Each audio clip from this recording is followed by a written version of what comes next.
Hello students. Communication skill in English की इस video series में आप सभी का स्वागत है। आज के इस वीडियो में हम लोग डिस्कस करेंगे what is notice. Notice is a formal means of communication, यानी कि नोटिस जो है वो कम्युनिकेशन का फॉर्मल तरीका है। आप लोगों ने फॉर्मल इनफॉर्मल कम्युनिकेशन डिस्कस किया है हम लोगों ने शुरुआती वीडियोस में।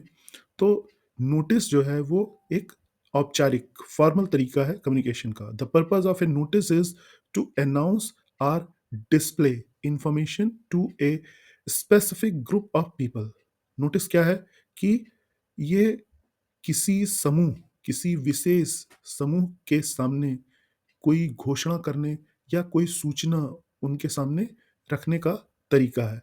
Notices are generally meant to be pinned up on a specific display board, whether in schools or in public places. Notice जो हैं वो ज़्यादातर स्कूलों में, कॉलेजों में या किसी ऑर्गेनाइजेशन में जो उनका नोटिस बोर्ड होता है वहाँ पे पिन कर दी जाती हैं, वहाँ पे चस्पा कर दी जाती हैं, जिससे लोग आते-जाते उन पे नज़र पड़े और जाकर वो उसको पढ़ लें। क्लासरूम्स में भी नोटिस जाती है, उसको जो वहाँ टीचर्स होते हैं वो पढ़ के बच्चों को सुनाते हैं, जिससे कि वो सूचना सभी को एक जैसी प्राप्त हो। Notice issued by the government appears in newspaper. Government जो नोटिस इश्यू करती है, जो सूचना पब्लिक को देना चाहती है, वो नोटिस वो न्यूज़पेपर्स में पब्लिश करती है, जिससे पूरी जनता, सारी पब्लिक उसको पढ़ ले और समझ ले, जान ले कि क्या होने वाला है या सरकार क्या करना चाहती है, सरकार की पॉलिसी क्या है।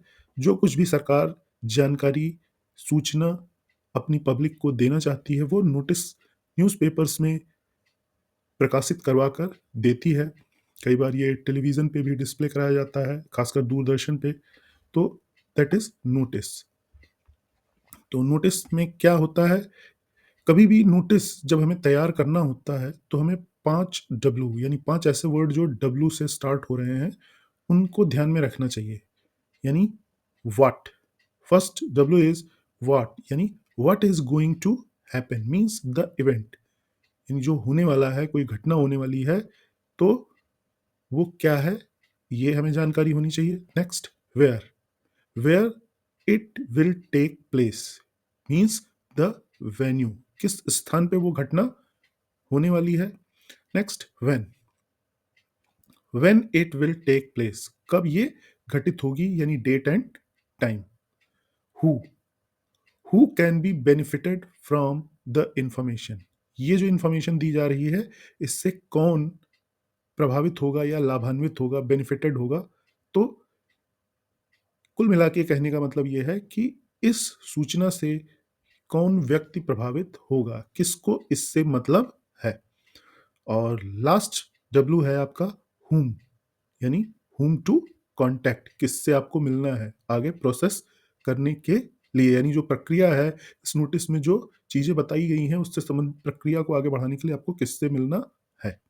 कुछ और पॉइंट्स जो हमें याद रखने चाहिए नोटिस तैयार करते समय।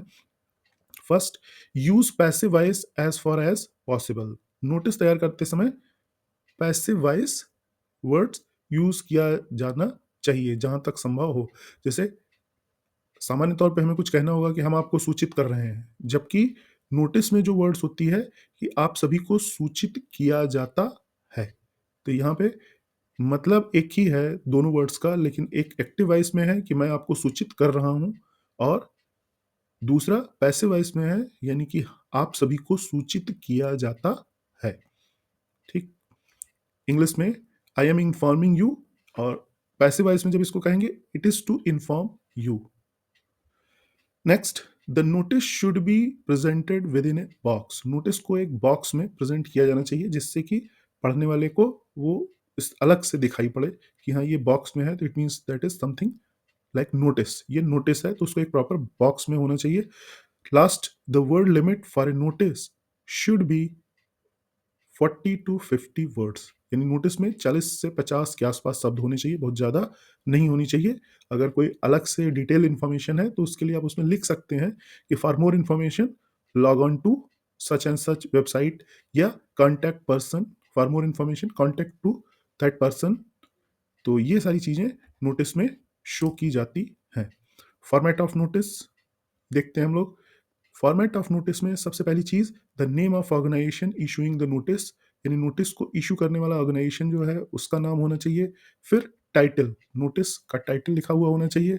ए heading to include the subject of notice, उसमें एक हेडिंग होनी चाहिए, विषय, कि किस विषय में ये नोटिस दी जा रही है। द डेट, किस तारीख को नोटिस इशू की जा रही है। द बॉडी ऑफ नोटिस, यानी नोटिस में क्या सूचना दी जा रही है वो डिटेल लिखी होनी चाहिए। और the writer's signature, name in block letter and designation, यानी नोटिस इशू करने वाले व्यक्ति का सिग्नेचर यानी हस्ताक्षर, उसका नाम कैपिटल लेटर्स में, और डेजिग्नेशन यानी कि उसका पद। तो ये था आपका नोटिस के विषय में। फिर मिलेंगे नेक्स्ट वीडियो में जिसमें हम लोग डिस्कस करेंगे precis writing. Thank you, have a nice day.